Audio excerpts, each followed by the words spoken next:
Hello YouTube, welcome to the DWR Motorsports Podcast. I'm Emerson Arndt and I'm here with Tyler Marco, Joshua Bellier, RK Baseball, and more. Yo.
Alright everyone, I did kind of mess up that timing there, so that's my fault. But yeah, we're here to bring you some of the best analysis and opinions off of the news and action from this past weekend in racing. So first off, we're going to go ahead and start off with the return of the Hall of Famer Bill Elliott. He had to have rookie stripes on his car this weekend in Road America. How did Bill do on Saturday, and what were y'all's thoughts on his race? He did pretty terrible. I know it was his first race in like a while, but it's expected that he was gonna do bad. Yeah, it was a little kind expected. Of a damn moment.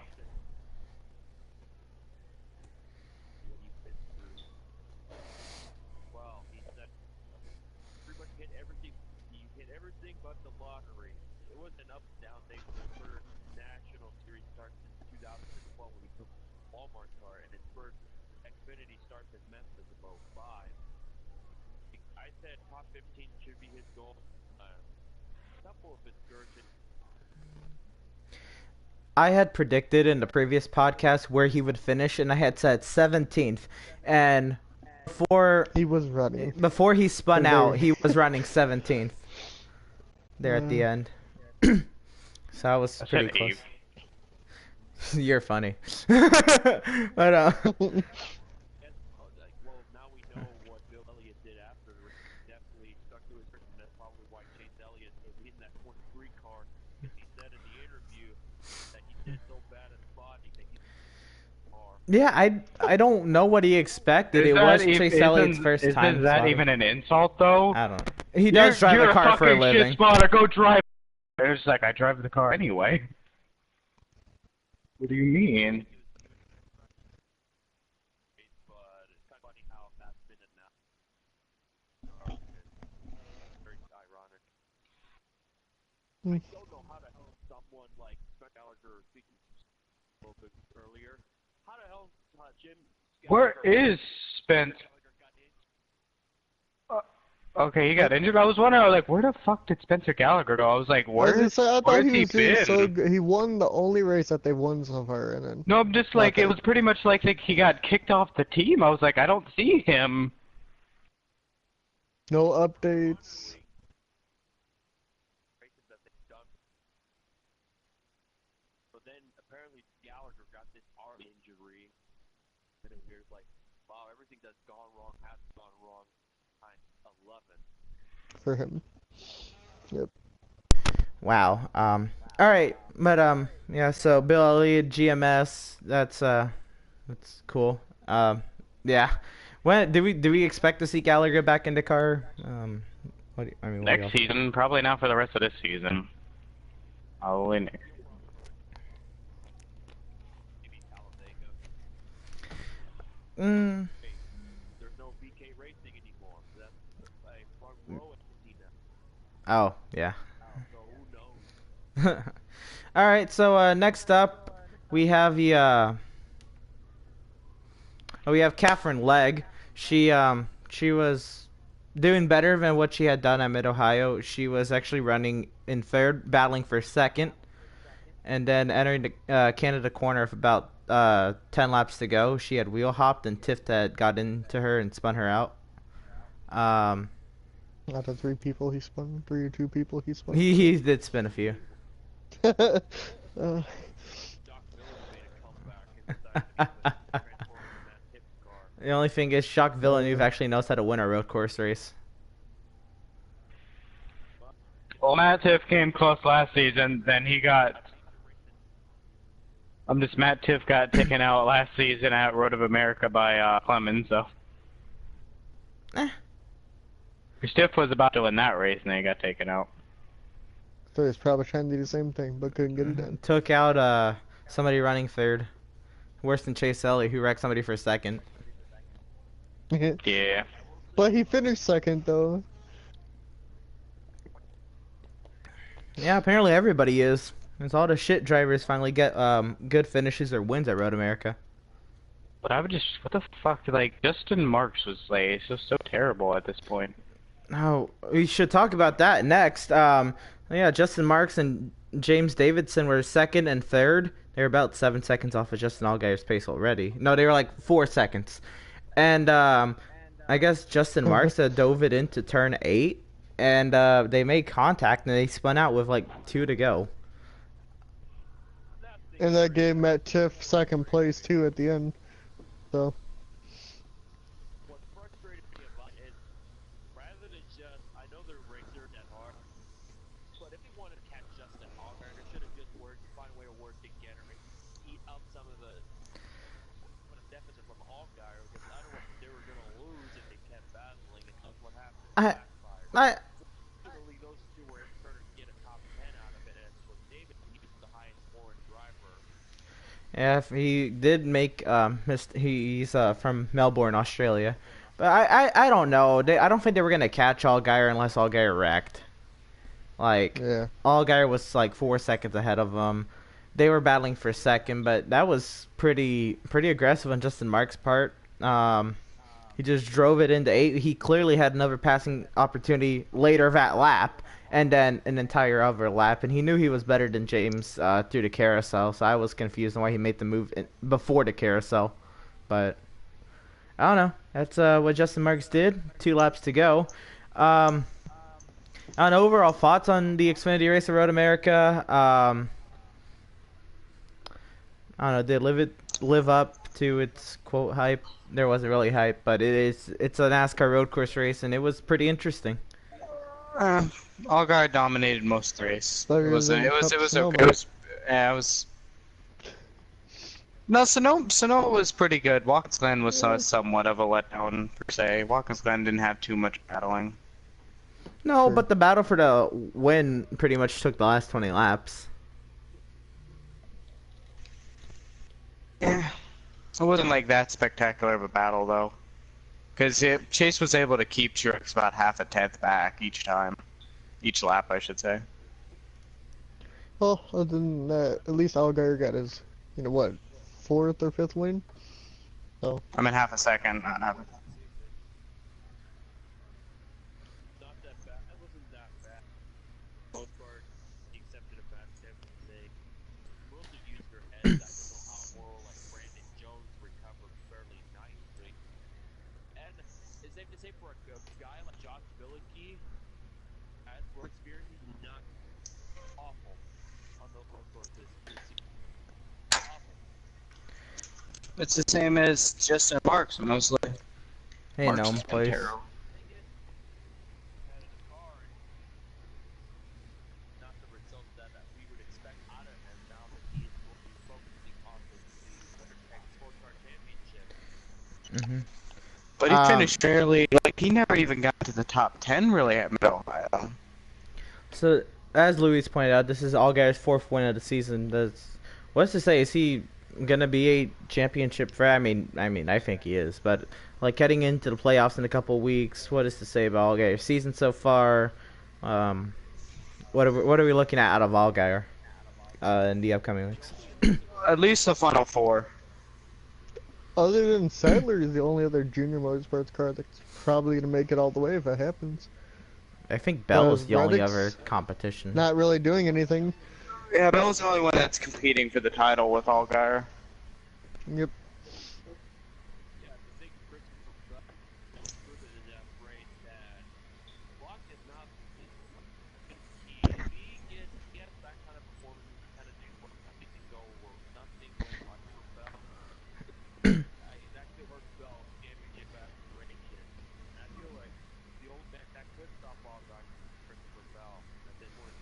But what could fuck both of them is because we all know Cole Custer's like was amazing at fucking Homestead. Homestead. So If he can make if he all the makes way to it there, Homestead, yeah, Cole can win it. Thing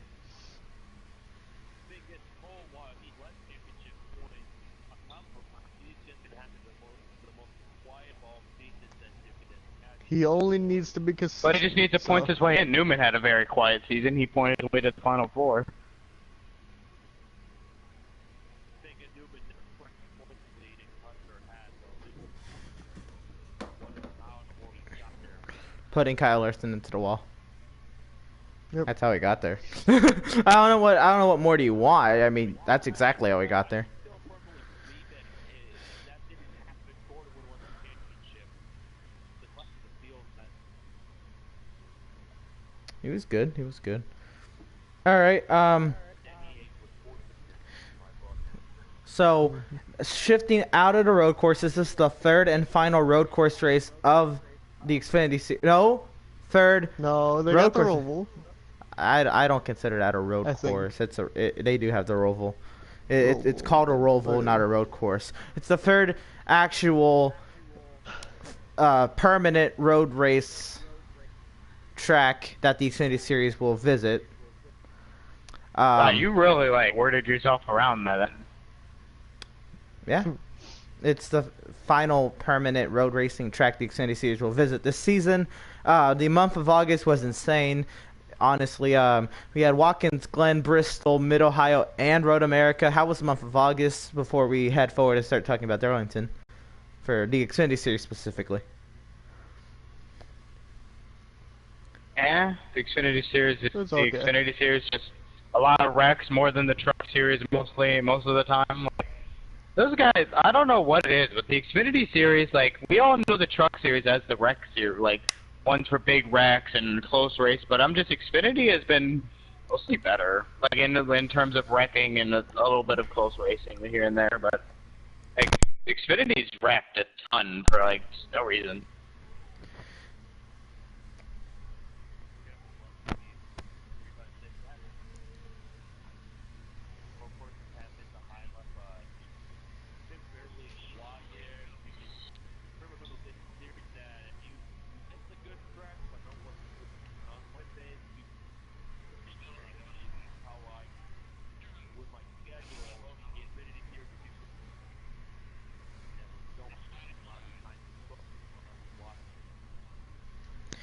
All right, so that's the month of August for the Xfinity Series.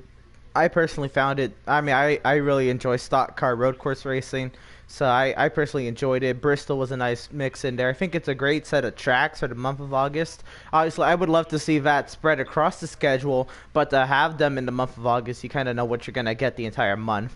It was hectic. There was definitely a lot of new faces. Didn't really see that many Cup guys except for Bristol. And even then, it was Kyle Larson pretty much.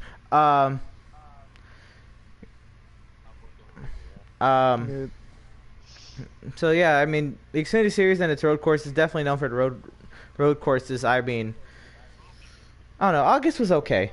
I've seen better, but it was okay. Let's go ahead and before we move on to the trucks, we have Darlington coming up this weekend for the Xfinity Series. What are we looking at in terms of a Darlington race for Xfinity?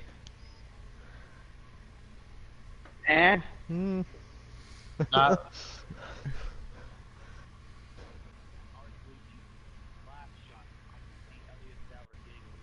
Yeah, agreed.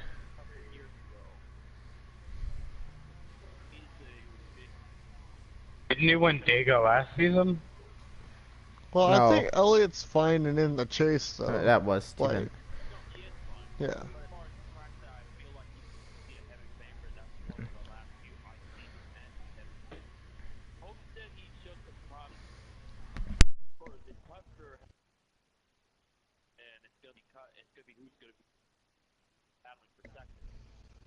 Sure wasn't last season when they took it away from Brendan Poole? That was Dega. Oh, okay. 2017 is when Okay. before he got injured again. Okay. So, so we have Elliott Sadler looking to get one final win before he's done. In terms of an actual race, do you think it's going to be a wreck fest or a green flag race for the most part? Probably not a wreck fest. Probably not. It'll be clean in Arlington. All right.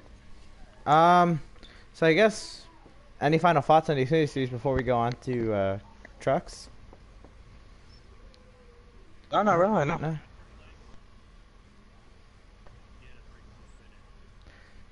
I think she was really deserving of that third. I mean, she actually fought her way up there. It Both wasn't like road by courses, she could have had a great finish. it's not like it was strategy that put her up there or Yeah. anything. She actually like fought. Like strategy got her like a couple more places, but she was up there in the top 10 for sure. Oh, and that's something we have to, and that's something we can start talking about in the trucks, whole truck topic with strategy, So we putting head. people up front. Yep. Next up, we head to Most Sport. It was the next race, next NASCAR race. We're actually going to backtrack a little bit later on the podcast. So Sunday was the NASCAR Camping World Truck Series race at Canadian Tire Motorsports Park. Definitely dominated by Noah Gragson. What kind of performance do you have to say about Noah Gragson, prior to the late race restarts and fun?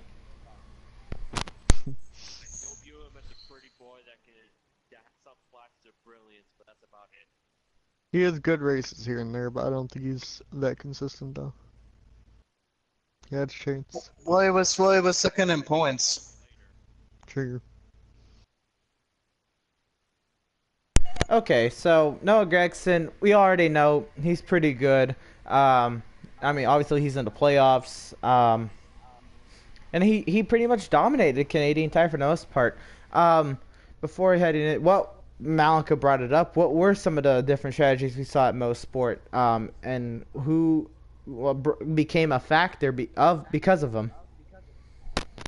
Todd Gillen, mostly with the strategy how it was for the cautions, he ended up getting placed all the way up in first at the end, really, and was able to sort of defend to the last lap. They went to the final corner, and Noah Gragson expected room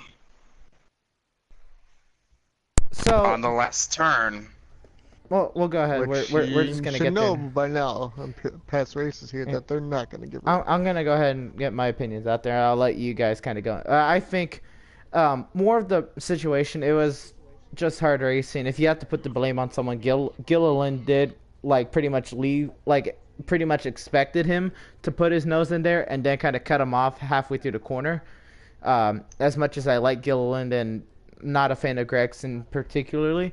What I find was a flaw in both their interviews was when Gregson said he thought he was going to get ruined on the last lap and last corner. I'm like, what are you talking about? All I'm And going to say is Gilliland, Todd Gillen sounded like a kid, like, I'm gonna go fight him. I mean, he is. He is. He sounded like a 10-year-old that got his ball taken away. I would go fight him if I could. So here's another. He said he had the fastest truck. I did not see him prove that, but in his interview, he had the fastest truck. What are y'all thoughts on that and the whole situation? Go ahead, and just give your thoughts. I'm going to be taking a couple seconds. Here's how I initially felt when I saw it on well, immediately because I am not the big Noah Gragson fan in the world at all. What he did, I was like, great. The garbage decides to take out Todd Gilliland, who has had he, along with Paul Menard, one of the more disappointing seasons of them.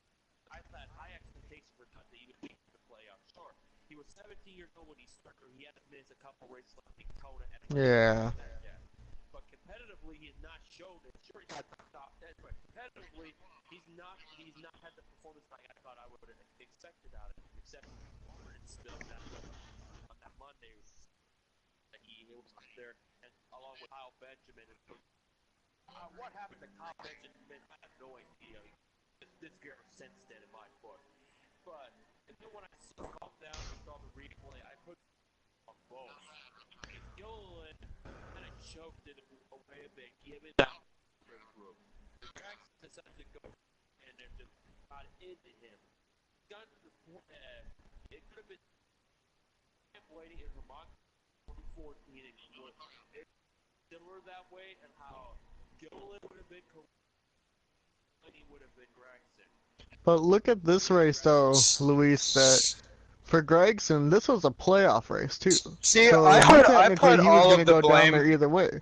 I put all the blame on Todd Gilliland because I know he was trying to wreck him on purpose. Because that's the thing that people will do. They'll overdrive the corner to cut down on a person. So we figured he was going to be able to cut down on Noah Gragson and drive off the corner and just spin basically Gragson out and have to battle with Gragson off the corner because he's going to cut down on him. Internet go to shit? He was trying to overshoot the corner to cut down on him. Because that's why they ended up wrecking. Todd Gilliland fucked up what he was trying to do. He was trying to wreck Gregson, he just wasn't trying to wreck himself in the process.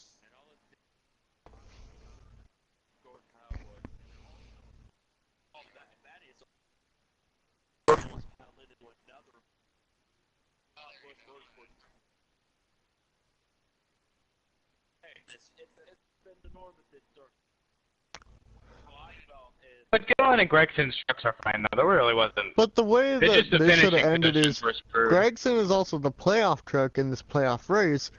Todd could have given it to him and let Kyle Busch's truck, get the win, but it is for a race win. It would have helped him with the win. team. Yeah. It would have helped him with standing in the team, letting Gregson just win. But he also wants his first win, and that was his chance. Well, it's not exactly team orders, but it would help him his standing with the team. Like, oh, we helped this win. We can. Even if he has like another bad season, he may get the ride because he helped the team. But other than that, at least Justin Haley got the win out of it because these two wanted to be, numbers. He was actually the guy I had eliminated from this run. I had fear in Haley. Well, Haley was, third. Luckily enough to get the win because they took each other out. The transgender chick is in. God damn it. Like, It looks like a chick. It looks like a chick. I don't care what you tell me. It's a chick. True. Ekus?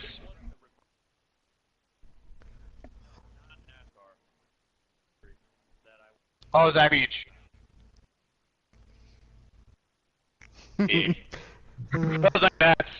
That's another one.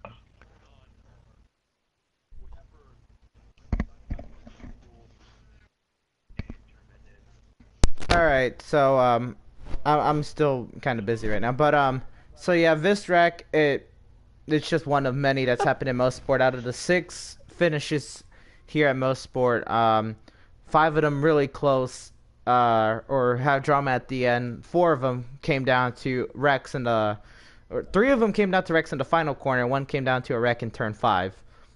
So is it just the nature of Motorsport, well, or one was side by side too? Whatever. But is it just the nature of Motorsport? Is it the drivers being desperate in time, like close to the playoffs, or in the playoffs, or fighting for their seasons and the careers? only year that this track has been in the playoffs, or was it in the playoffs? Because some people are just good at road courses, and Canadian Tire is the only one. So if that's once that's gone, it's gone until next season. True.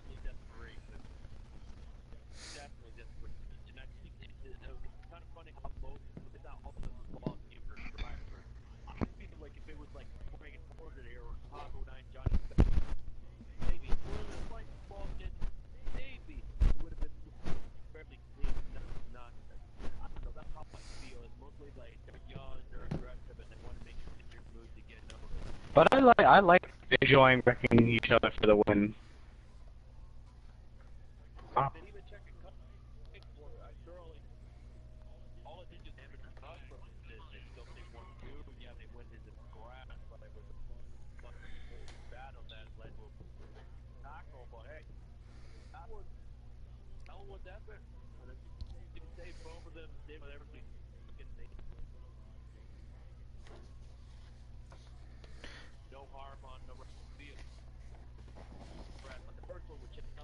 Completely took out Tide.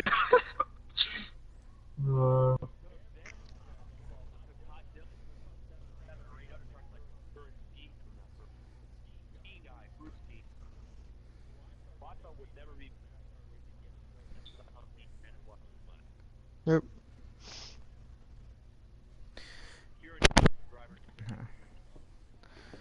So how about the luck for Justin Haley? Nobody really had him moving on, and now here he is with the win in the first round, moving on to the round of 6.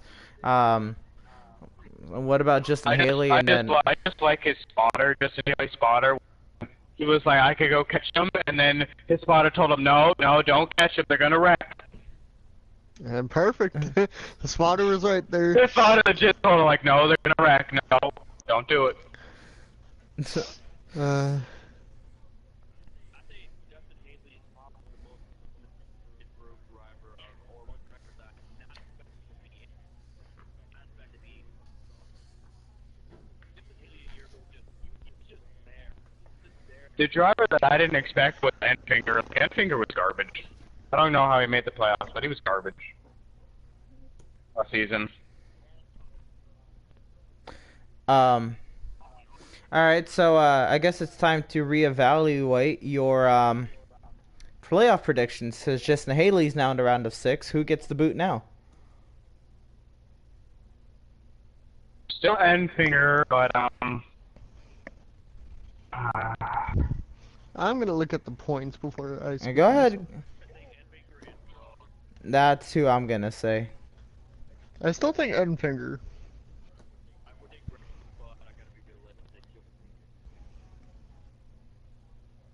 thinking here. Enfinger. I'll go with Rhodes with you guys. Yeah, Rhodes. All right. Because Rhodes always like rats and does dumb shit, so Vega's gonna fuck him. We all remember that outdoor race where he's the fastest truck, and all of a sudden he is 6 laps down and spinning out on the racetrack constantly. There wasn't a time I didn't see Rhodes on the racetrack at outdoor, and he wasn't spinning after going off the lead. Well, looking at the points though for the truck series, Crafton and Friesen are tied, and they're only 1 point ahead of Ben Rhodes, who is out. So it's probably going to be a close battle until the third race of this, round for them. God damn it. So I'm thinking maybe Crafton can go up, but I don't think he will. I'm going to go with Ben Rhodes though too. But if Crafton doesn't win, he probably won't make it.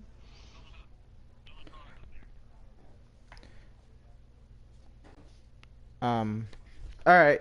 So, who gets the win at Las Vegas?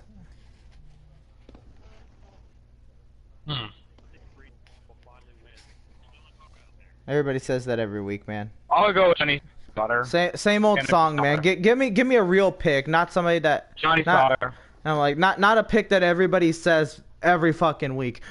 Stuart Friesen will win. This will be the week he wins. It gets old. I always say everyone's Johnny Sauter. If there's a truck race, I'm gonna have Johnny Sauter.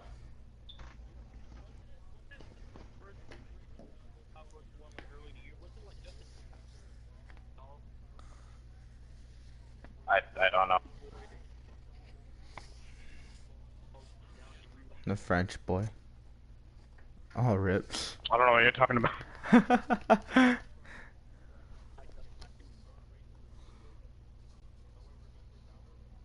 No. No, Haley? I'll take nothing Haley, maybe. But I'm thinking probably Atlanta to get more.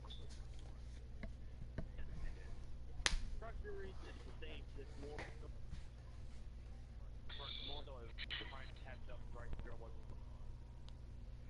It's fine to add, and also of that they had to go to zero. Not the race itself that the clock on rotation, the pit reporters. Luis. In Las Vegas race, Haley finished 28th. Yeah, the last person to win at Vegas was like Ben Rhodes. The one we say is getting eliminated. No, Sauter got second, Moffitt, and then Enfinger actually finished fourth, and Friesen was fifth. We're also saying Enfinger is going to get eliminated, but he's usually good at racetrack. So Enfinger, Rhodes are out. After that, who makes the final four now? Haley's in the round of 6. Who makes the final four? I saw my semifinal fours. I think it was Sauter, Moffitt, Friesen, and forgot who else did. Gregson or Crafton?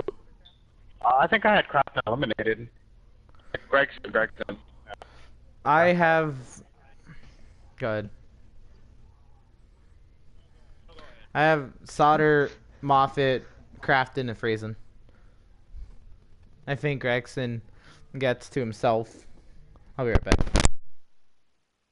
We're going to go with Moffitt, Justin Haley,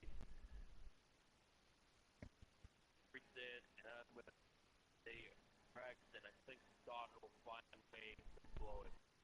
Alright, I'm gonna take Moffitt, Sauter. I'm gonna put Haley in there, and then I'm gonna take, I don't know, Friesen probably, as being probably one of the most consistent people to make it in there in the fourth and final spot. And Crafton and Crafton will Well, I played somehow 7 be gone. points though, so he really wasn't that good like points racing. Yeah. Just have him in there because I have him there. We'll see. Alright, now we wait. But I know the only people vying for the title really is Gregson and Sauter, so. I mean, if we want to look in the last, like, for the playoff drivers that are in right now, Sauter finished second, Moffitt had third at Vegas, and Finger actually got fourth there, and Friesen got fifth. And Ben Rhodes had seventh. I'm just not really care about who weeks because we all know it's Gregson and Sauter for the title really when they get to Homestead, so. Well, Hope for Moffitt, but it's not gonna happen. true.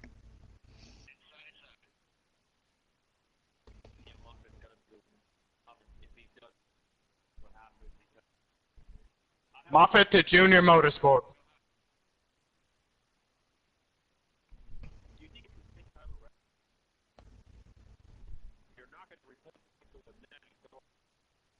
They already have a car open with outside the tire ring.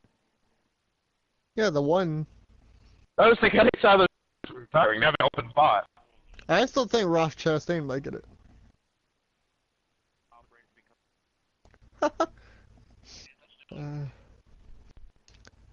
But before we, like, go on to the Cup stuff, what do you guys think about the Xfinity playoffs? Like, do you think it's going to stay the way it is with everybody in and that?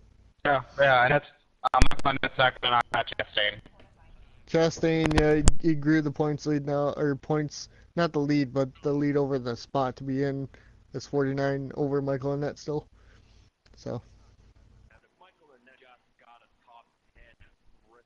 Alright, I'm sorry. I'm finally good. We can start getting this a little more getting going here. So we got our IndyCar race. I school supplies, man. I just got school supply list this week.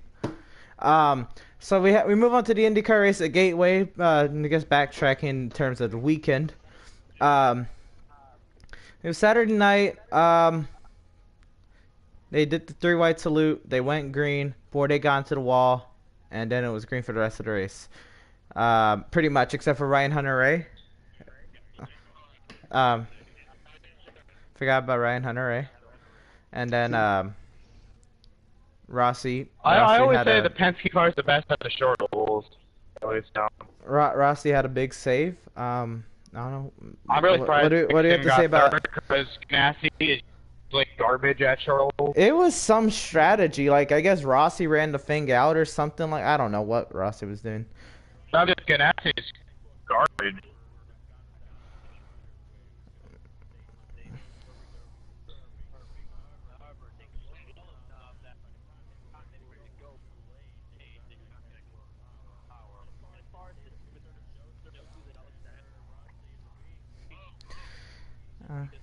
We'll never beat Keselowski. Rossi, Power, Dixon were the favor. 3 drivers who dominated. I don't know. Thoughts on the Gateway race in general?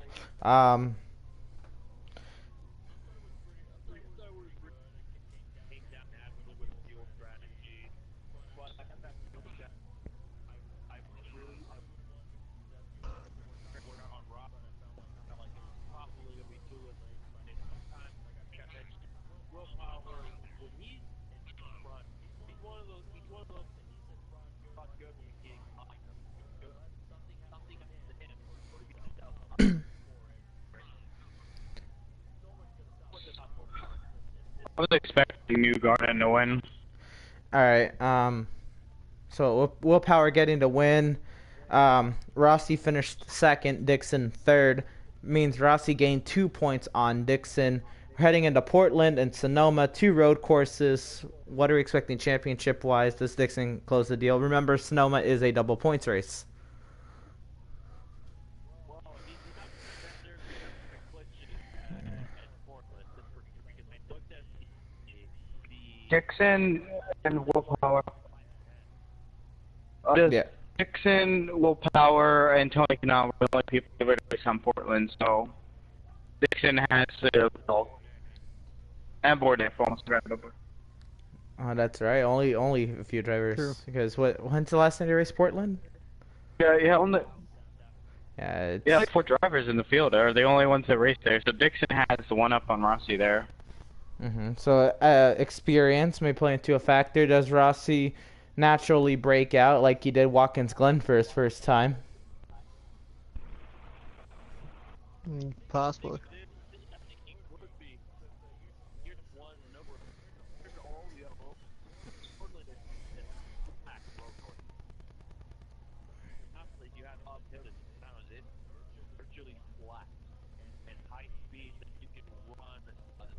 You come very for a minute. So it's only sort of like you're gonna go quick and look at that past this experience. The thing about Dippin though, he has to work close to those two compared to a couple because he wouldn't see it and then jump an IRL in those 3. So Will Power, Bourdais, and maybe 2 that had consider in the champ car taking the Portland. And then you have like a Patrick Pagano and maybe a Grand Race that have run in Atlantic and Mazda. So they have some sort of experience at top level. All right. So going back to you saying Dixon hasn't ran at Portland for 16 years, is it pretty much going to be like him relearning the track since he hasn't been there in 16 years? Not to mention that the cars are completely different. Well, it could be. Well, they on the fact that we have that they'll have a test, 2 tests on Thursday, one in the afternoon.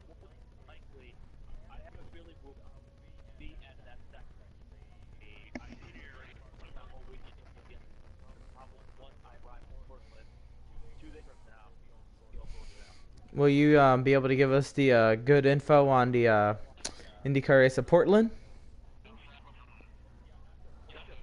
And Sonoma, forgot about it.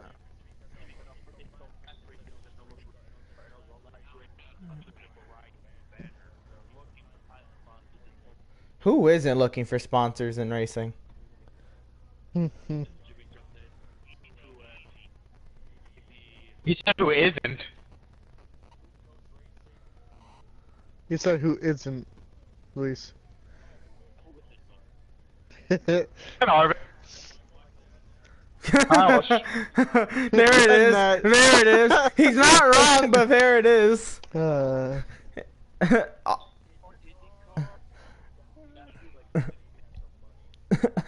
All right, moving on. Good win for Will Power. I have not seen where he is in points. Does he have a chance? Let me look at the points. He's third. He's third behind fucking Rossi. Power. Yeah, Power and Rossi. How far behind is what I'm trying to figure. I'm getting there right now. Let me look. He is 68. Oh no, his Hunter Ray used to be like, I think he used to be the fourth, and he fucking dropped. I'll say this. Oh, you did go to Gateway, so go ahead and give us your... Newgarden technically Newgarden has a shot. He's 78 back of Dixon. Mm-hmm. He'd have to win out. Sonoma is a double points race, so it's very possible. I think they need to do something to Gateway. They tried to put the jet dryers out there and get a second lane going, but by the time they did that, the race was already pretty much over. It was after Ray Hall blew up or what. I don't even know what happened to Ray Hall, but they need to find a way to get a second groove going at Gateway. There's too much single file for I was gonna But say. that's pretty much IndyCar at any oval though, because they go so fast. The bottom's always going to be the best. They have so much downforce, and they can just clinch the bottom. It's the fastest Especially way because around. it's They're not flat. going to gain speed going up on the top. It's like they're going to go any faster. Especially because it's flat. If there was banking, it'd be a little different. I think But- they But should. it's I like think you're not going to get any more speed going up top. They're almost going max speed anyway. I think they need to. I think they should fucking throw away the single file restarts and go to double file. Just They couldn't Wow, even that seemed like start a the mech- race double file. Bourdais got into the winery and won. shit. Last year they couldn't even. Well, shit. Last year they couldn't even start the race. America. I'm just like, they couldn't put a double file at Pocono either. They tried and they didn't even get Oh my going. god, your Grant- mic. Your mic is killing. It's been like, it's been something else. Bad for a while. Oh. But I don't know.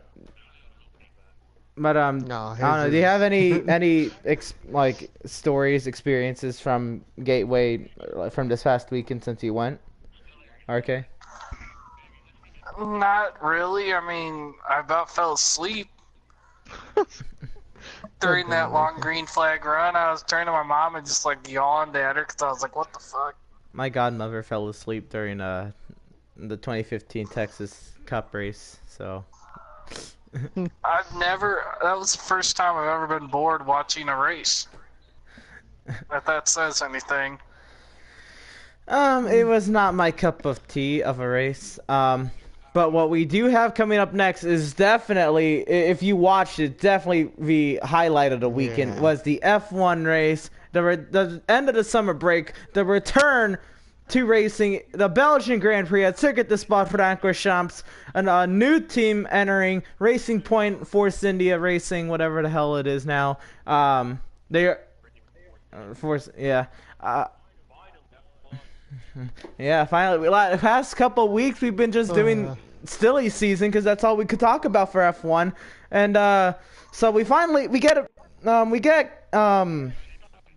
gridded up, and we're all good to go, and they go, and they're in turn one, and Alonso's in the air. Hulkenberg locks up.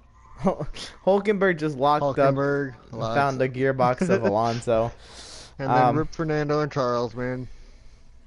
Amazed that looking at those photos that not one tire was flying or wobbling like a jump rope. It's just all carbon fiber integrated. It's crazy how far they come with it. Go on, I'll play more of it. Yeah, Hulkenberg locked up, found the gearbox of Alonso, sent him spinning, and caught the right rear of Leclerc's car, hopped up over the top. Is my mic better yet? Yes, ish. No. Ish. It's still not better though. Not completely, Mel.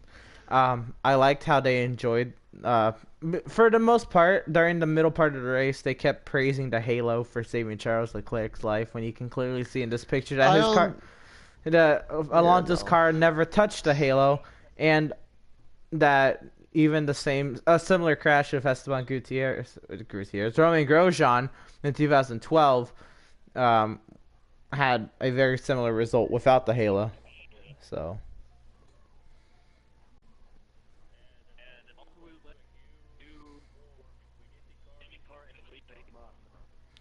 Yep. So that was the wreck, but that was not the only thing that Well, happened it in was- turn. Well, what? Okay, Let's keep going about the wreck. What else do you have to say, Luis? You said you Well, had more. Well, Luis, go. The thing about that accident was just brutal. I think ever since Fresh Front Free Charles Leclerc cannot catch a break. It just hasn't worked. He's had Worst luck. What it was?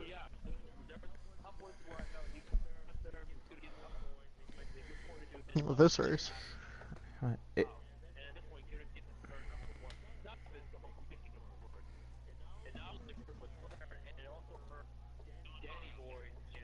In Kemi.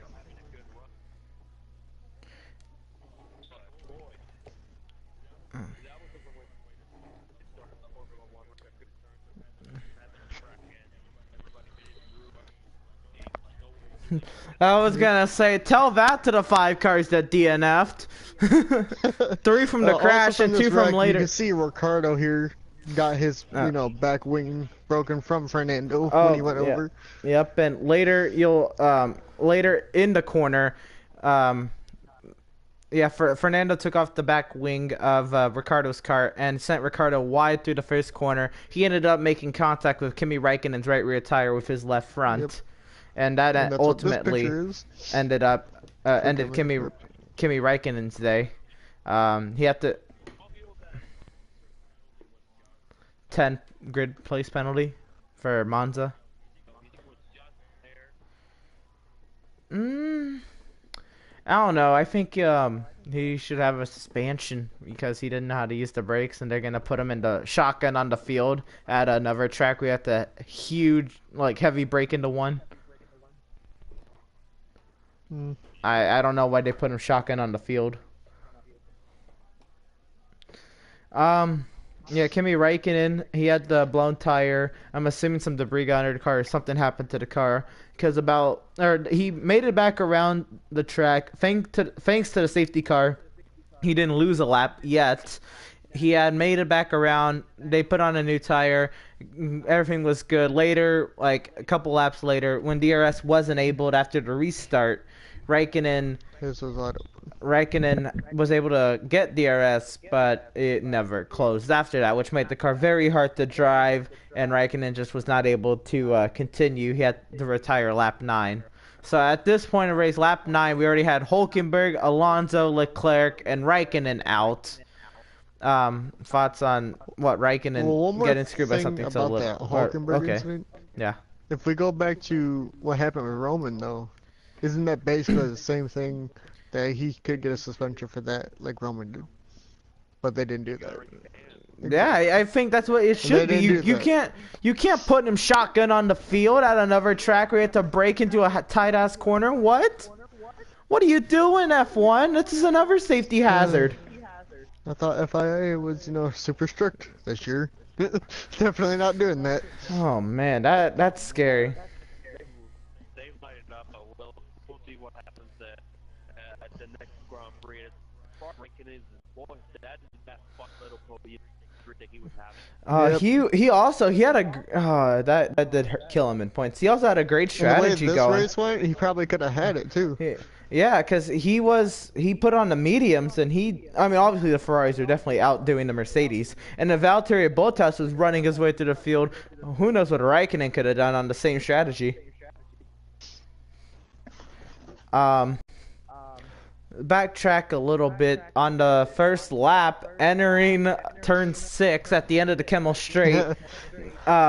You saw Racing Point Force India's Esteban Ocon and Sergio Perez, who started third and fourth. Oh no, the one brings in money and one's a good driver. You tell me. They started. The one's keeping his seat because he saved the team, and then Ocon's getting screwed over. Poor Ocon might be out of a ride. What made this better? So they qualified third and fourth, both Racing Point Force Indias, and on the podium, Ocon outdid him. That's one thing. But on the podium, he was talking to Vettel, and Vettel was asking him, "So you still don't have a ride for next season?" And he responded, "No." And then Vettel asked why, and he's like, "Guess who?" And he's like, he said, he mentioned that he wasn't gonna have a ride next season because the one who bought it. In his quotes, and then the other one brings the money. So, yeah, he pretty much confirmed he's leaving, and Lance Stroll and Sergio Perez will be there for next season. It's not like we didn't know that, but Ocon pretty much confirmed it with even that. Next weekend we heard for next Stroll weekend. I would hate that. I would hate that for Ocon. Ocon, man. Ocon's doing so well. I think Ocon goes to They might flip for the rest of the season. It'll get Kubica on the car. In my opinion, you should just give him some rope. You only got 0 points. Out of the world, you got 0 points at this point in the season. How the world? I love that. How the world? You got 0 points and everybody else scored points. Oh, it's also. One third mark. Well, the exception of Grosjean, he finally broke through the second leg.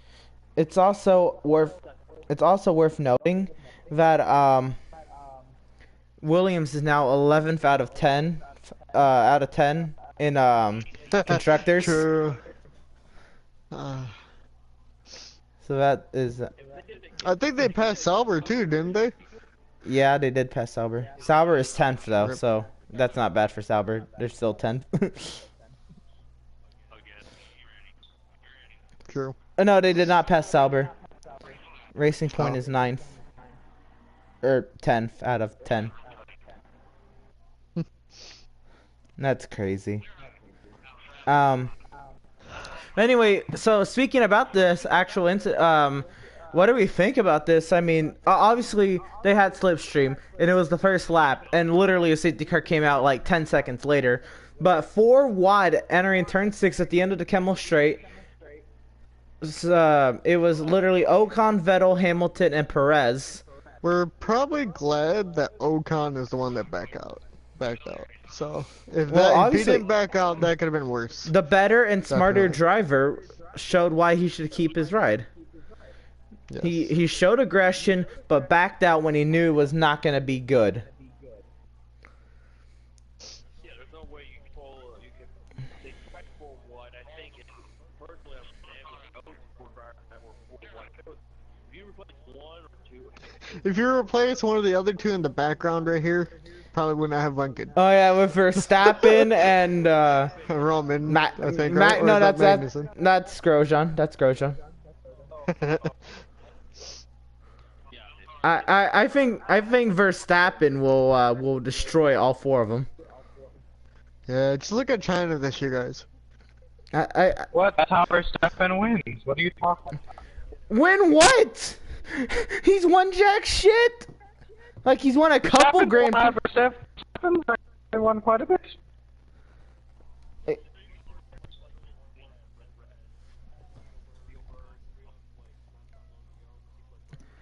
Well, that was yeah. True. That was both what was that? That was both Mercedes, like spinning a chair. He has 4 wins out of 73 starts. And if Yeah, we and the just third best team, and Ricardo only has like 6. if we just talk about He has winning 7. what 7 what? Ricardo has 7 wins. Ricardo has 7. Oh.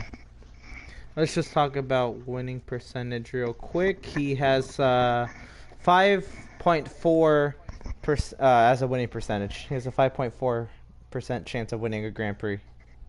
Better than Ricardo. Anyway, Verstappen is something else, and I wish to not speak of him right now, even though we're gonna have to speak about him in a couple seconds. But yeah. What about Racing Point Force India showing their strength on the first race of their existence? but I hope that's one of those good uses. What they were used to be when it was known as Sahara Force India. He's the best for the rest. Yep. Alright, so from this point on, the safety car happened. Raikkonen DNF'd halfway through the race. Ricardo DNF'd because he wasn't after the first round of pit stops, where Vettel and Hamilton went from supers to softs. I think they both went to softs. I think it was smart though that they retired Ricardo, not using any more of the engine that they could. I Yeah. mean, they were lapped down. They never got the safety car. So to back after in the lap. after that safety car or after that first round of pit stops, Ricardo retired the car. And those are the 5 drivers who retired, and it was Valtteri Bottas running his way through the field. He got up to 4th. Max Verstappen got up to 3rd. And I think Perez ended up beating Ocon there at the end. Rip. Was the race I felt like Ocon should have. I felt like he could have been a police contender by far. Mm-hmm. And if he could have proven enough that he deserves a ride, a constant ride, this would have been the ideal race. The fact that he came up here with a podium, while in quality he did really well all weekend, that circumstance to win through during the break. I feel like it's not going to be enough. what? Yes. Yes.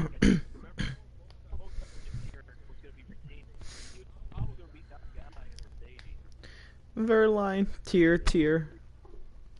Yeah, Verlaine. Verline got scared away to DTM. Fucking Mercedes.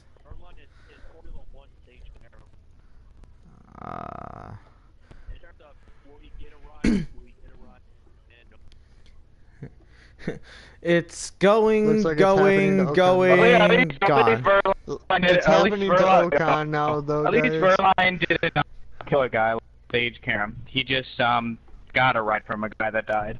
Damn.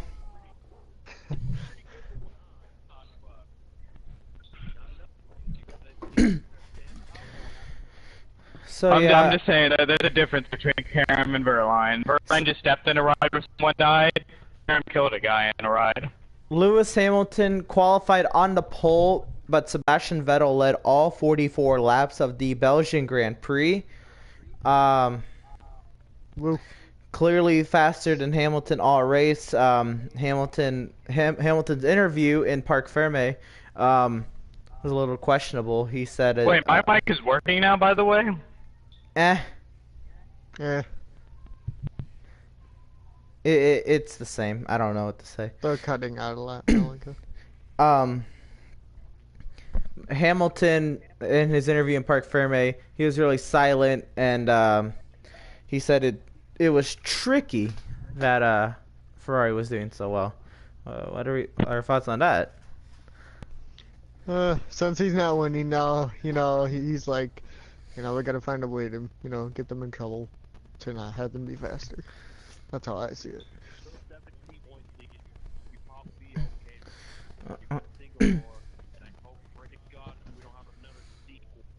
I hope we don't have rain this time. What we predicted, if Hamilton and Vettel continue and they finish 1-2 for the rest of the season, at their respective tracks they outdo one another. It'll come down to a 4-point lead, I believe, for Vettel over Hamilton entering Abu Dhabi. I thought it was maybe the other way, but Maybe it was the other way around. But I think Vettel passed Hamilton, but Hamilton got it back. And it was a 4-point lead entering Abu Dhabi, provided they finished first and second, and they went at their respective better tracks.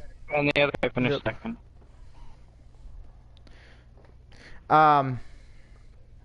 So yeah, Vettel dominated, clearly the fastest. Hamilton Maybe second. it's fine right now. Verstappen. I don't understand. What? My internet is fine right now. Oh. And Verstappen got third. They like the way that the commentators, especially David Crofty, they had to mention that it looked like Verstappen was out on a testing session because he was 30 seconds away from the guys in front, and he was 30 seconds away from the guys behind.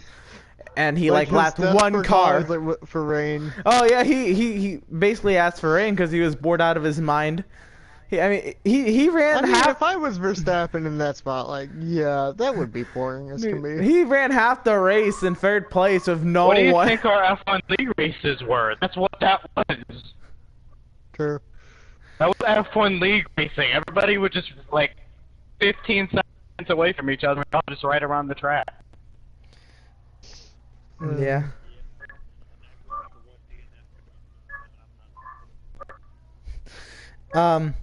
So yeah, Then you would have scored points every race because we didn't get enough. that was this Someone weekend's. Yeah, as long as he finished. That was this weekend's racing. Overall, what was the best race of the weekend?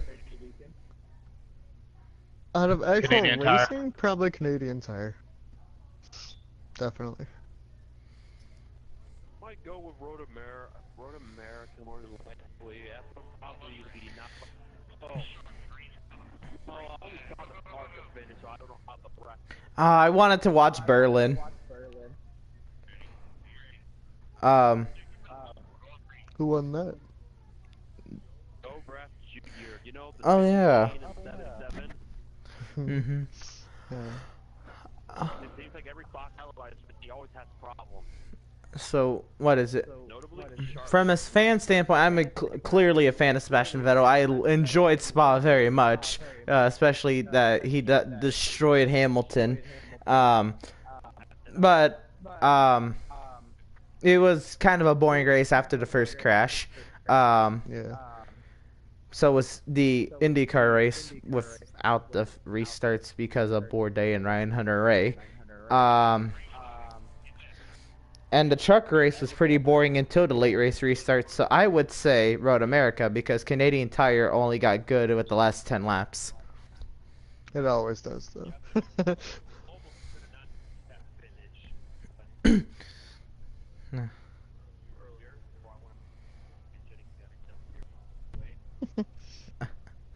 All right. So the actual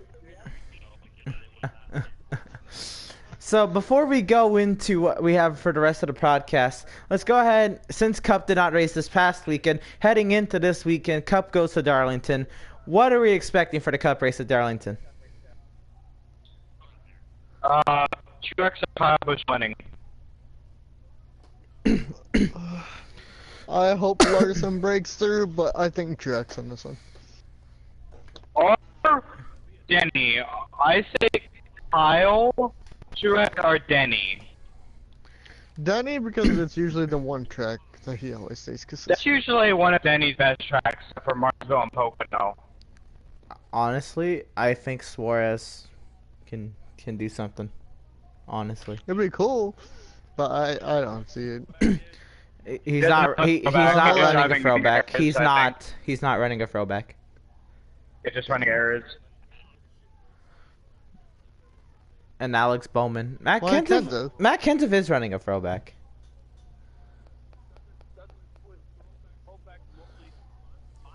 Okay, so what's wrong with that though, Luis? At least he's doing something. I mean, also Oscar. He can't throw back to his old car anymore because he did that. He's not Jeff Gordon and all back to Rainbow He's car. also throwing back to. I mean, Oscar Mayer did sponsor Kurt Busch, and this is in the early 2000s. I mean, it could. I think it's a worthy throwback. It's better than Bowman. They just have a different sponsor. Speaking of throwbacks, But yeah, let's just go ahead and get into throwbacks. So we're gonna go ahead and we're gonna start it off in number order. Landon Castle's Darlington throwback will honor Bobby Allison's famed Miller High Life car, and there you see it on your screen for those watching. What do we think about it? If you haven't seen it, in the podcast chat, I have a link to the ESPN article. What'd you say, Mel? I said fourth best car.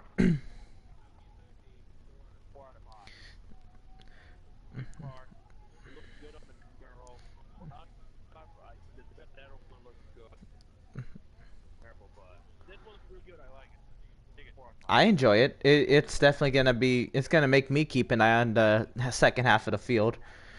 Next up, we have Jimmy McMurray's Darlington throwback. It honors 50 years of the Big Mac. You know what it reminds me of? What? The thing on the doors reminds me of Kevin Harvick's Reese's car. It does. Oh yeah, it does. To be honest, this color though, I don't know. Altogether, I don't care for it. It's supposed to be a gold. It's supposed to be a gold car because it's 50 years with Big Mac, and it's a scheme similar to Bill Elliott's 50-year anniversary car back in 1998. I don't know with the number font and with that thing. I know it's supposed to happen number 50. But it just looks rough. I mean, I give it a 1.5 out of 5. Yeah, I don't like it either. But I'm just the thing on the door reminds me of Harvick's Reese's car. I think it's clean. It's not like amazing, but I think it's clean, and it's worthy of a couple points there. So next up, we have Brad Keselowski's throwback on the Miller Genuine Draft. What more is there to say? This one is nice. I really like this one. Yes. Third best car. Really do enjoy the.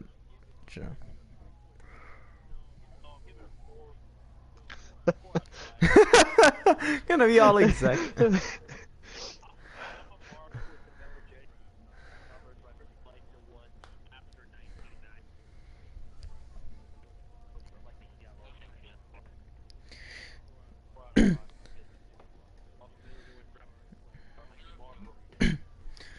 All right. Next up, we have Kevin Harvick's car. It's not a throwback to a driver. It's just a throwback to the old Busch beer cans back in the mid 1990s. For a car Sexy. made just from a Fifth can best color, car. that looks great. It looks. I Fifth like best it. car. I like the car Sexy. a lot.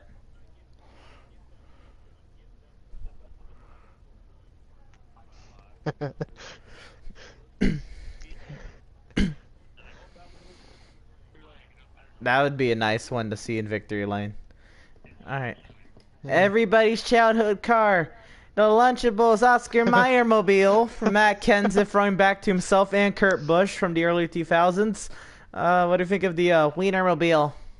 Even though it's not a throwback, but it looks great for a paint scheme for the 6 car. Reminds me of a Lay's potato chip bag put on a car. True. Oh man. I'm waiting for a Put sound wiener in bite. the front of it. Wow, wow. It's not that bad. I enjoy it. It's not I amazing. like it. It's not horrible. I like the throwback. It's not bad. It's not bad, but it's just like it's a Lay's It's not potato a chip throwback. bag pulled over a car.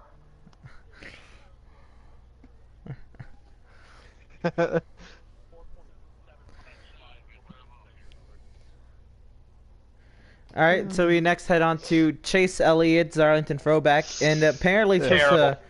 it's supposed to pay homage to a car driven by his late cousin Casey Elliott.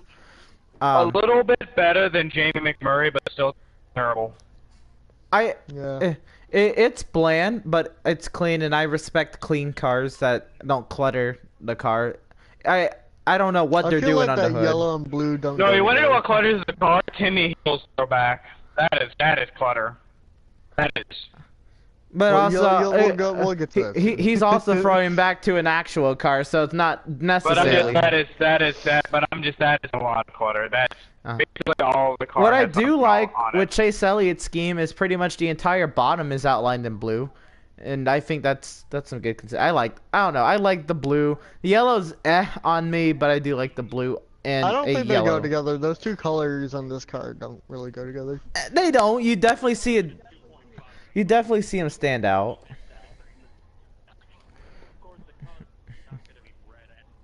Yeah. Next up, we have Eric Amarola, and this is pretty much just a special Smithfield. Corolla. I don't have that. Nope. That Eric Amarola is another one that's terrible though. that's not a throwback. Oh, that's All right. right. Damn. That's I don't approve that. It's not a Amarola throwback. car That is my bad. Denny Hamlin, it's a paint scheme to his first ever race car. It was a mini stock he drove in 1997 at Langley Speedway and Southside Speedway in Virginia. Denny Hamlin's throwback to himself. What do you think about it? It looks cool, but think about it. It's a FedEx car. Just I with don't FedEx know colors. why, but I like how the number font is. Number font is font's great. I think Denny should run more wider cars. I like it when he runs a wider car.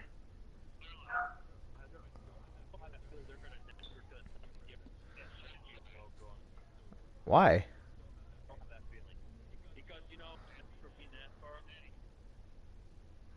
I mean, yeah. As far I as don't know. I still approve of the number font though. That makes the car 10 times better than it should be, but the number font is good. what really killed me, one move that NASCAR did, and it's not about these throwbacks, but it's about and when Terry Labonte was running his last NASCAR race, and they made him, have identical sides, like that made me so mad. I understood why, but it made me mad. Yeah. I like Terry Labonte's 3 paint schemes, and that would be a hell of a diecast. Next up, we have Ryan Blaney's Dave Blaney inspired throwback. Now, what about his throwback? Yes. Six best car. 6 best contract. I enjoy it. I enjoy like it for it being another yellow with Menards car, Menards. It's Menards, but I like the blue touch to like it. As much as we shat on Chase Elliott for yellow and blue, I don't know. And with the But touch of gray. there's a little makes it gray. look okay. I like it's more of a wavy paint scheme than it just lines. I understand back in the day that lines were the thing. But I will be right. I approve. Alright. I approve of the Ryan Blaney Dave Blaney throwback. Approved.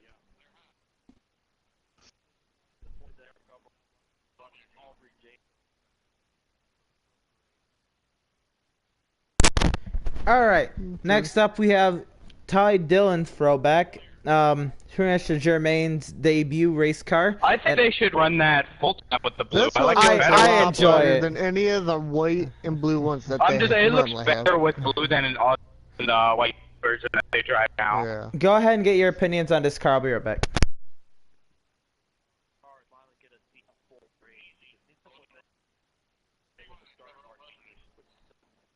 But I'm just that was 10 times better paint scheme than the paint scheme they have now. I do not like when it's white.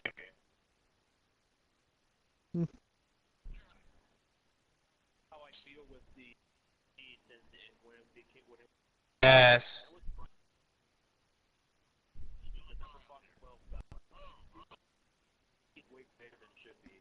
Yeah. Speaking of Twisted Tea, it is on this car.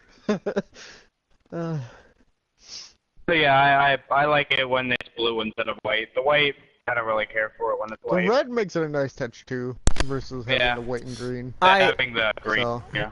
I definitely agree this should be ran more. If you're not gonna run red, put a different. I like the black outline. I think we could do a blue and black car. If we don't do red, let's do blue and black. I like it. I like it a Yeah. lot. I like it better than the car they run full time with white and Yeah, green. white just. I understand white is the main color Geico associates with, but man, this looks good. Next up, we have Clint Boyer's throwback. It's Ned Jarrett throwback. When he won the No. Southern 500 in It's just 1965. It's plain, I don't. but it's a throwback. You can tell they Yeah. tried I like to get how they it. had throwback, like the but I Tony Stewart don't owner. Like I like that.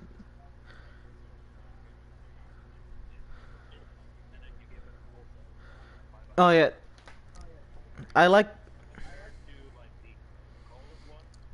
love the Coca-Cola cars. Yeah, when Tony had it, yeah, that one was. Yeah. I like that touch that Marco pointed out, the Tony Stewart owner car, and that being a big deal back in the 60s. I really enjoy that touch. It does kind of give that throwback vibe with just that little detail. Next up, you have Ricky Stenhouse Jr. running a John Deere paint scheme. This Several one. several drivers Yes. drove it. Kurt Matt Busch, I Little believe, and, Chad Nick Little. And I'm sure there's a couple others you can find.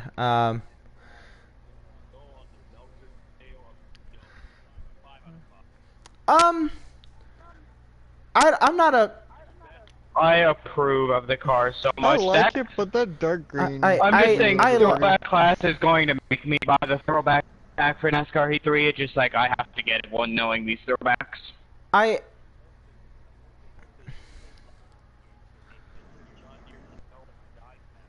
I'm mixed feelings on it. I don't know. The yellow and green are kind of not making a good feeling for me. I mean I know that's the action scheme, but like I don't know. I think that the yellow could have been more strategically placed. I enjoyed But the do you car think to an This is also extent. a picture versus the actual car, though, because it could look I better mean- in the actual real life car. It could look better with realistic lighting. So I mean who knows. Next up we have Kyle Busch and his throwback to Ernie Irvin's 1998 Skittles scheme. I enjoy it. like it. I enjoy it. Kyle Busch may be my favorite driver, but I don't really like the car. What? I just don't. It's, I like it's the the car. opposite for me. I'm not really crazy on Kyle. I don't hate him, but I'm not crazy on Kyle Busch. But I love Yeah, the but car. did you really have to go with somewhat a straight line? You could have made it a little bit more wavy too. It So I'm is excited. kind of wavy. It's kind of wavy.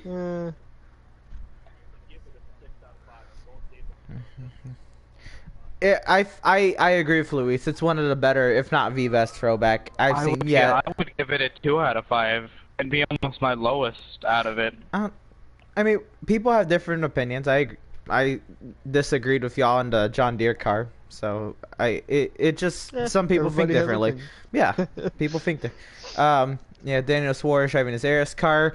We have Eric Jones and Rick Corelli's Remax truck throwback. Yeah.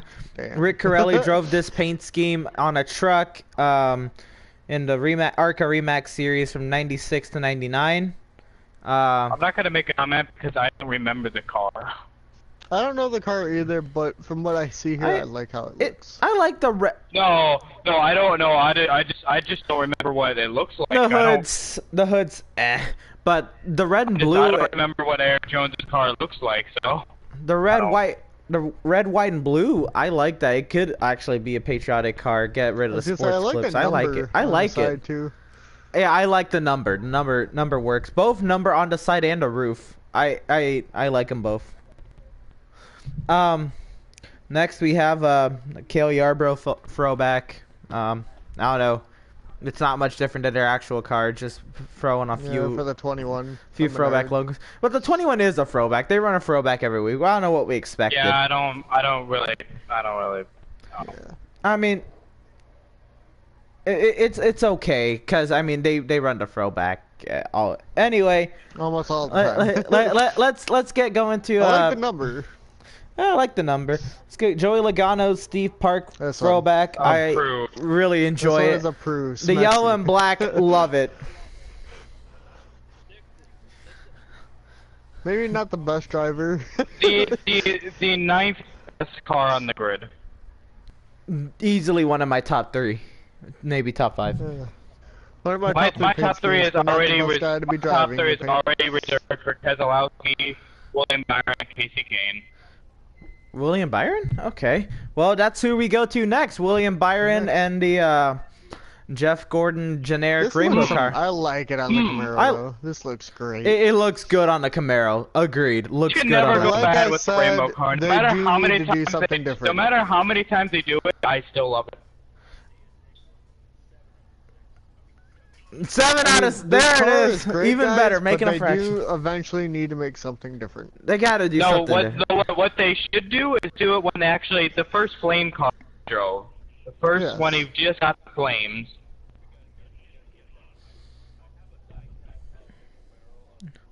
Are you talking about like that car that was like mainly blue and like the red logo with the flames? Yeah, it had like the flames on the front. That just had the flames on the front. I'd love to see a throwback of that. That would be amazing.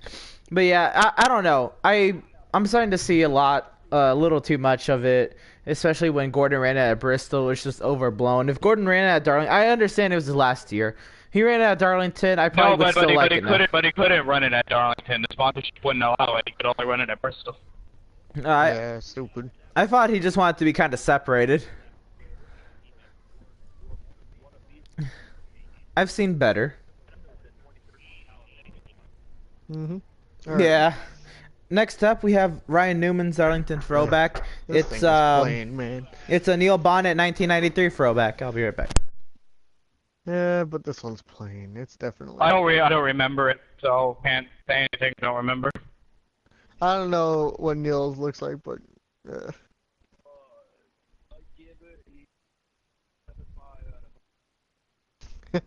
it's plain, it's clean. I don't know. It's on me.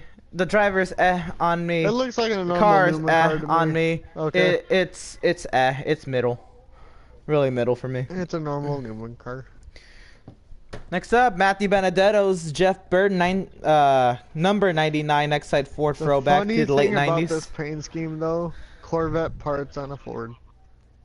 I mean, they've always done that. It's still funny though. 10th best car on the grid. Goodbye diecast. Really enjoy this car. I love this car, especially the side.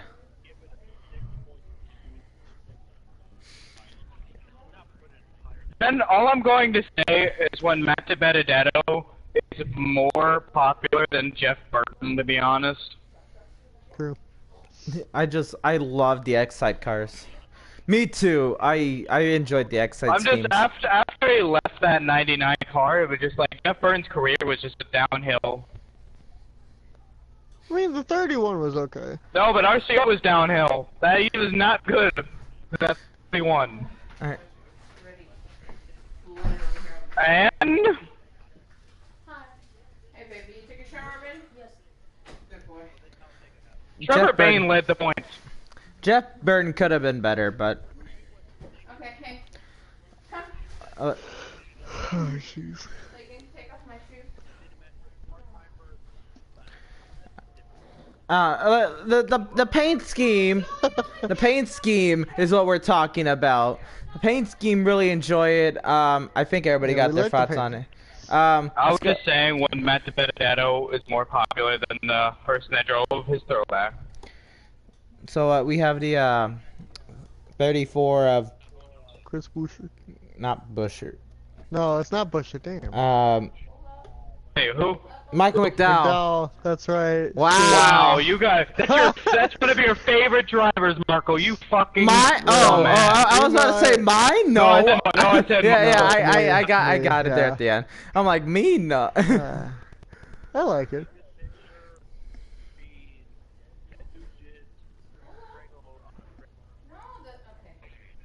No, okay. I don't know what I think about the scheme. It's I don't know why they went with straight lines. Though. the- Like, I think the straight lines work better, but the base color is a lot down, thumbs down Okay. for me. I don't enjoy the. Well, I do enjoy it's a clean scheme, but I really like this one. Chris Buescher's throwback to a Busch can from the 30s. eh, It's white, but I don't know. I enjoy it. The number font it's really generic. I remember. you I can tell remember that his the car. Bush I don't logo really. didn't look as good as it used or as it is now. Yeah, I didn't really No. like Bush's car. I don't know. Not if it is kind of. I don't know. It's cluttered. I have mixed feelings on it. I like the dark blue though on white. Dark blue and white complementation. I like it. Next up we have David Reagan's throwback. It's Dale Jarrett's first Cup win from 1991. I like this one. This one looks good. All nice. I'm going to say is I didn't know Dale Jarrett for the longest time was the first person to win for Joe Gibbs. Okay, Ethan. What are you doing, baby? that's something. All right.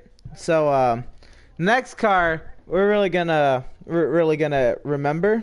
You know, Yes. really like it. Kurt Busch's throwback. Sharpie. To the number, another Haas, second the place. Haas Sharpie car, guys. to the number 90. It's not Sharpie. It's actually a 97 Rubbermaid car. Double check that. Yeah. He's ready for another second. We need to have a Ricky Craven in the field, but we're not going to get it. That should have been Benedetto, you fuck.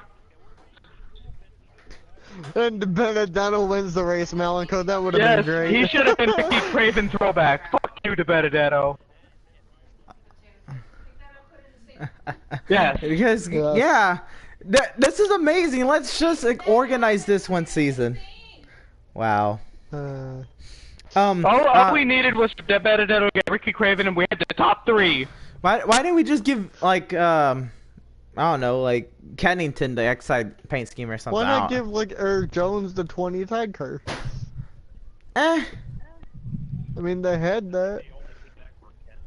Exactly. So what? Yeah. Eric really he hasn't driven a tag at all. So what? What do you think about this car? I mean, I like I it. like it. Approved so much. All I'm going to say is when Kurt Busch has two throwbacks in the race, And he's driving he in has it. two throwbacks to himself in the race. Next up, we have Kyle Larson's Davey Allison throwback. I don't The know. only thing I don't like about this one is it's not the same colors.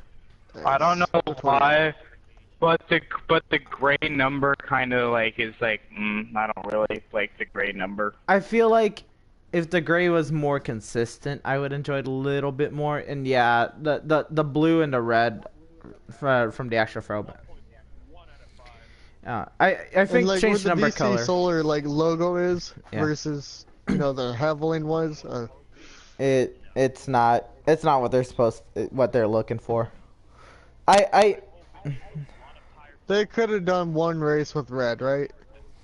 Oh yeah, I would like to see a race version of this one. Yeah. Yeah. All right, so we always expect a version of a car similar to this. The Petty Blue number Always. 43. I don't know, this one pretty clean. I mean, I don't even enjoy think clean he has cars. quarter panel sponsors. So what? He has STP 3 times. Yeah, he has STP several times.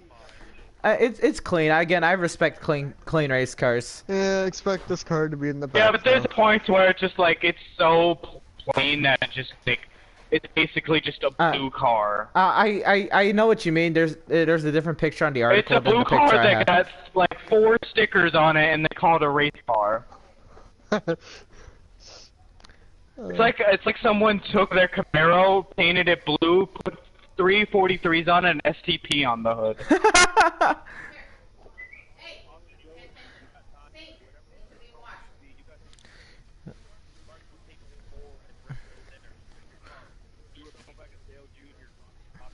Why don't we just do this for the Darlington Throwback race? We just get actual street cars and like get But them that's some of the That cars. would It's be literally just awesome. Camaros that they painted one color and threw numbers on. Took off the door handles, put a window net. Yeah, just like it's basically some of the throwbacks. It's Roll the just door one on. primary color with numbers and a sponsor. So next throwback, this is interesting. I enjoy it. It's AJ Allmennigger's Darlington Throwback to the number 59, by Rob Presley, I believe. I don't know the car, but from what I see here, it looks great. I like how the Kroger car looks. It's okay. Oh, I think Kingsford definitely would make the red 10 times better. I enjoy the car. This is a clean and multicolor scheme that I enjoy. This next one.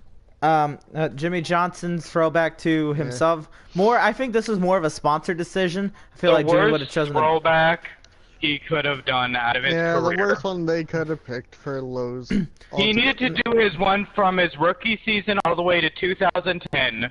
Blue, gray with a yellow number. I would enjoy that.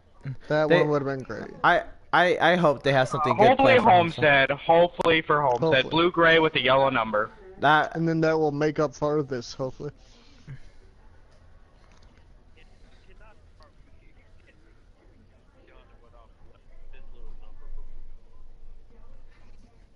Oh, you're.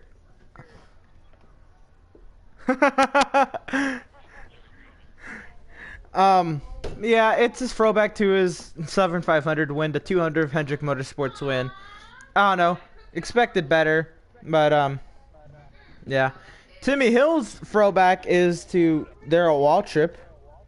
Worst throwback on That's the what he's grid. just throwing together. Worst throwback on the grid. It's creative, but That's like something you tell a disabled Yeah, kid if you that got rid of drew the coins like on the side, like circles. we said, it would look better. That's what you tell a disabled kid that drew circles, or an autistic kid that drew circles on the wall. It's creative. I'll give it that. It's creative, I guess. As far as the replica-ness, if that's the word, or to the actual car that they're modeling after, I think it's okay. Could have been better.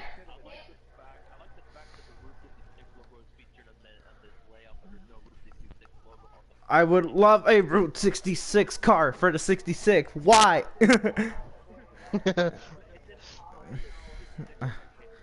Yeah.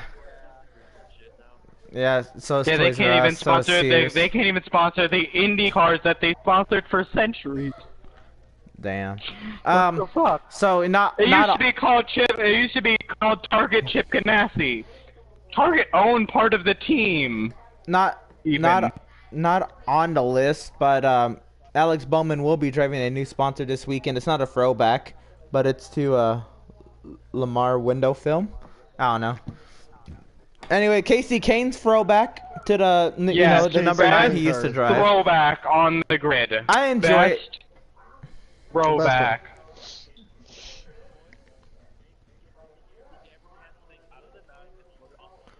I I think that would make it a lot better for me. Put the top right of the 9. Put that on the 5. I think that would make it amazing. We Triangles? should The have given triangles, Chase yeah. Elliott the 25 for one race and give Kane the 9 for one race.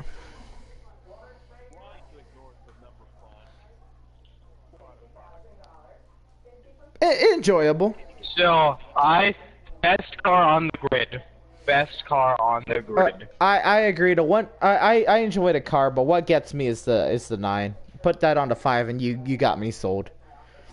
Couple more to go. We have Jeffrey Earnhardt's throwback to Dale Earnhardt Sr.'s 1978 car. It looks okay. Let's see. Do it for Dale.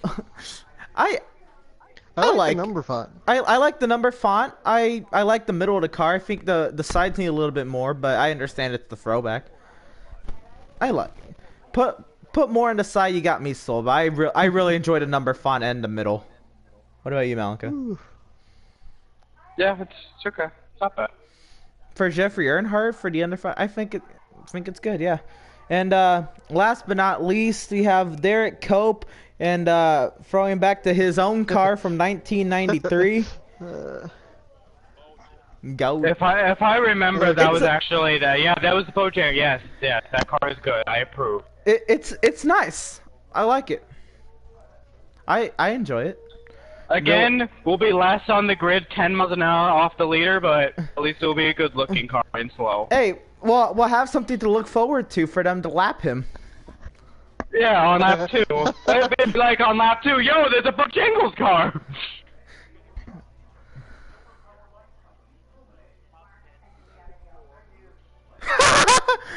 That is Oh my 14 God. years ago! 14 years ago!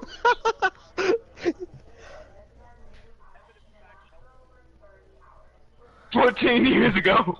That's like saying, oh, Reed Sorensen qualified. Dale Earnhardt Sr. was in 3rd in 2001. That's like Pull him saying out of the Dave Blaney was grave. gonna Pull win him the out one of the Daytona grave. race. He needs a ride right now. That's like saying Right. Reed Sorensen made it to the final round a couple years ago at Dega in qualifying. Or Dave Blaney winning that almost Daytona race. Oh yeah, I think that definitely one of the most robbed victories in NASCAR is Blaney's stolen 500. Why didn't they end it? Oh, that should have been. Oh, that is saddening. Why? Thinking back, that is saddening. Why did they not just end it? That should have been ended.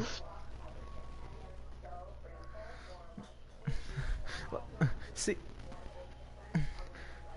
it's not even that it was already late, but it was a Monday night. How many people actually watched that finish? I did. No, I had I school. actually did. I watched it after the next day, but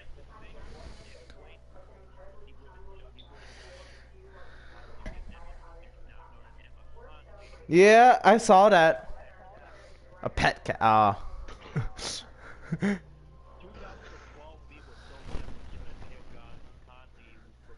Cale Conley.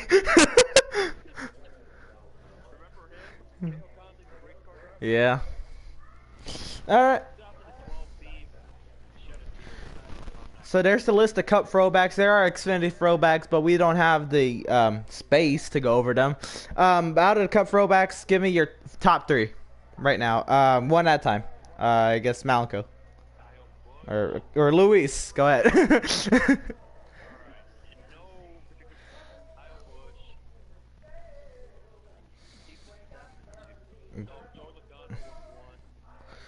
Byron?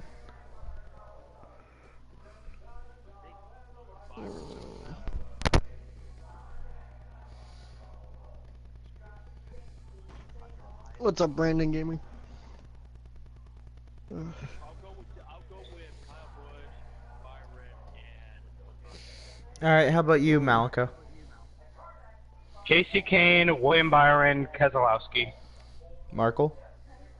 Kane, Kurt Busch, and then I'm gonna Joey's Legatos, the 22 Steve Park. For me, Di Benedetto, Kurt Busch, and I don't know. I guess I like Derek Cope, so that'll be my third favorite. I like Derek Copes. All right. I don't know. Final thoughts heading into Darlington weekend. Nope, gonna be another big 3 race. I don't know. Yeah. Even with Okay. with the aero packages and all, Darlington's usually a good race. Yeah, but Kyle and Truex are definitely. Cucumbered. Are we expecting a wreck fest like most the recent races?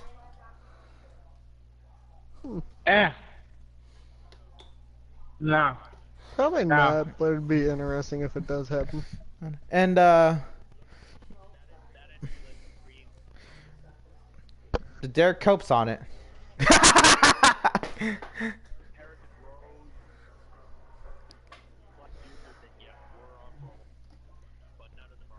We're on for a long night. Or if the 99 was Kyle Weatherman, we have an engine caution for a little bit with a bunch of oil on the track. He'd be out there for 5 laps, still dropping oil different lines.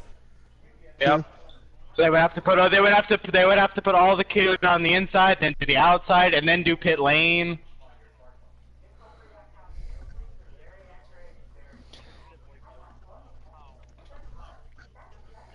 And then all of a sudden, Kyle Weatherman misses just misses the garage entry, so he has to go around the track again and put oil all over the track.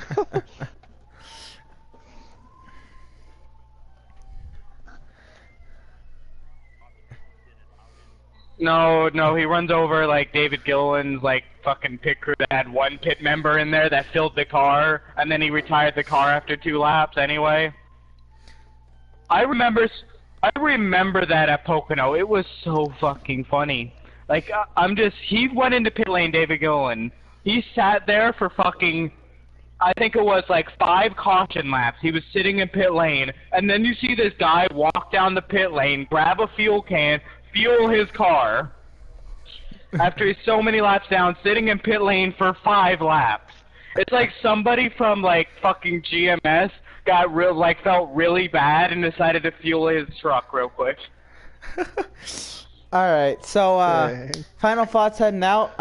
This weekend we have the Xfinity Series race at Darlington, F1 at Italy, IndyCar at Portland, and Cup at Darlington. That's a good Sunday. Ooh, I won't be see, home to watch it. F1 at Italy starts at 1 p.m. Eastern, actually? Question mark, I think. It says 12. shit. No, wait, no, 12 a.m. No, never mind. That's midnight. Rip. Ooh, our next podcast is my first day of school. Man, I've already been through a couple days of school. Yeah. It's his. I'm a junior. That's mine, yeah. It's mine, too.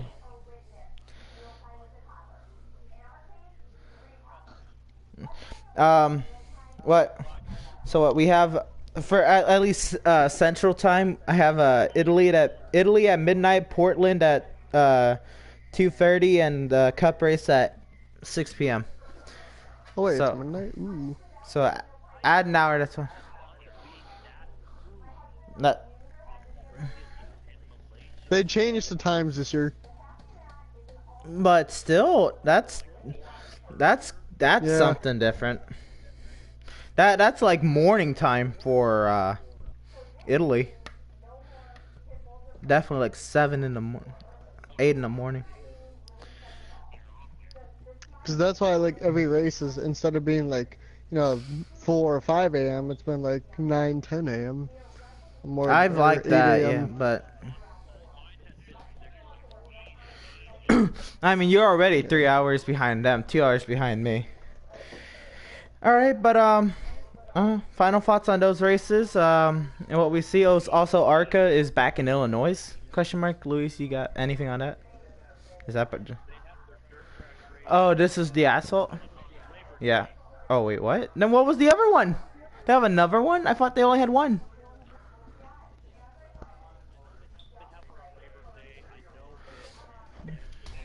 What? I thought they only go to Illinois. I am so confused. Anyway, ARCA is racing Monday. The coin. Yeah.